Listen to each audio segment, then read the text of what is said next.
one is our candidate number 8, and third is our candidate number 1. Okay?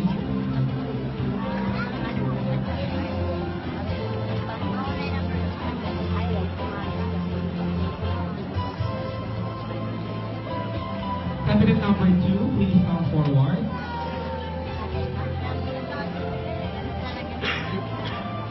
Talagyan na natin si candidate number 1 and 8. Kaya lakas baka ano ko, Miss Universe.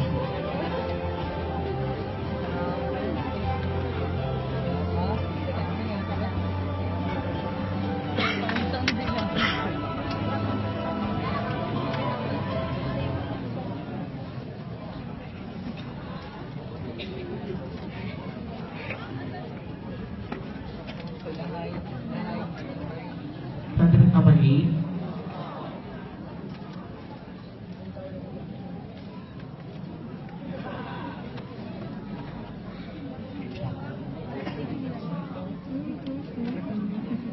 Candidate number 8.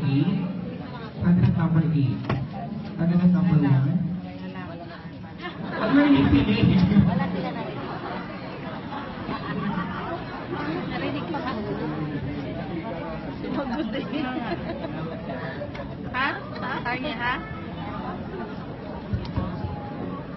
Candidate number 8. Candidate number 1. Candidate number 1. Okay. Ha? Sana naman. Okay. Candidate number 2. Here is the question. Maliban sa magagandang destinasyon, ayun, may request to audience sa basic service silent para marinig po natin lahat. At marinig po ng candidate number 8 and number 1 ang question. Okay? So, maliban sa magagandang destinasyon at napakahalagang kasaysayan ng ating bayan, paano mo ipapakilala at ipagmamalaki ang turismo ng Pulyon? Ulitin ko, maliban sa magagandang destinasyon at napakahalagang kasaysayan ng ating bayan, paano mo ipapakilala at ipagmamalaki ang turismo ng Pulyon?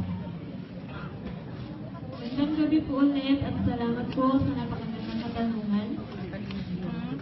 Para sa akin po, maliban sa magagandang destinasyon o tourist spots dito sa atin, ay may pagmamalaki ko rin po ang mga kababayan ko na mababait at natutulungin sa lahat ng mga turistang pumupunta rito. Ganon din po, magiging akong isang mabuting tao o modelo saan man ako magpunta bilang isang mamamayan ng Pulyon. Dahil po, ang isang bayan ay hindi lamang po may pagmamalaki sa pamamagitan ng mga tourist spots, kundi sa pamamagitan ng mga taong nakatira dito.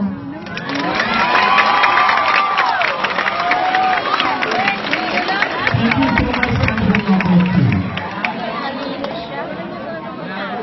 May call on our candidate number 8.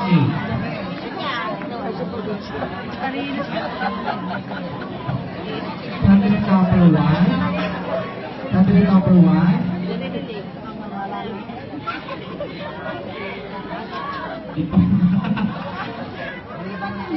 Okay, here's your question.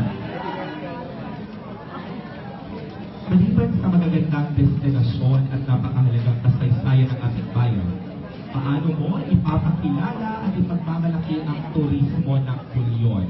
Ulitin ko, maliban sa magagandang destinasyon at napakahalagang kasaysayan ng ating bayan, paano mo ipapakilala at ipagmamalaki ang turismo ng Pulyon?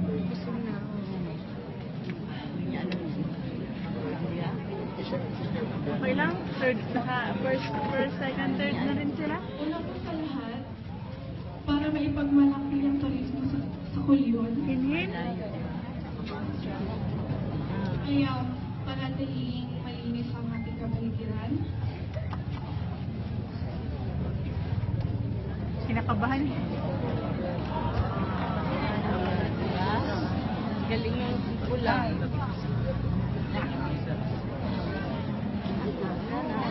May sagyan siya, di ba? Ilang segundo? Wala na. Wala na yan. Wala na oras siya.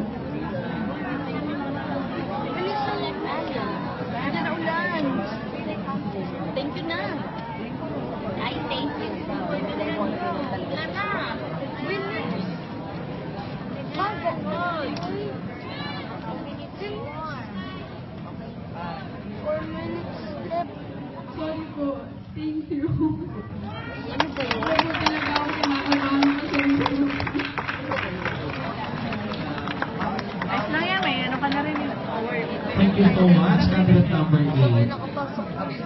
Candidate number 1. Nangot lang. Nangot ibigla oh. Diba? Okay, so here is your question. Maliban sa magagandang destinasyon at napakahalagang kasaysayan ng ating bayan, paano mo ipapakilala at ipagmamalaki ang turismo ng Culion? Ulitin ko, maliban sa magagandang destinasyon at napakahalagang kasaysayan ng ating bayan, paano mo ipapakilala at ipagmamalaki ang turismo ng Culion? Sa panahon po ngayon, ang social media ay napaka-powerful na. Ang gagawin ko po upang share sa ibang tao ang kagandahan ng Culion ay ang pag-post sa social media tulad ng Facebook ng mga larawan ng Culion at ng mga tourist destination. Katulad na lang ng ating museum. Dahil doon po, there lies our history, there lies our struggles from being a leprosy island and being discriminated by other people to being one of the most tourist destinations known not only in Palawan but also in the world. That will be all. Thank you.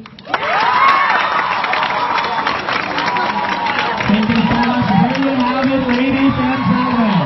Our top 3 finalists in their final question and answer. May I request all the candidates to please join us here on stage for the seminar to be given to us by Mr. Pakchua.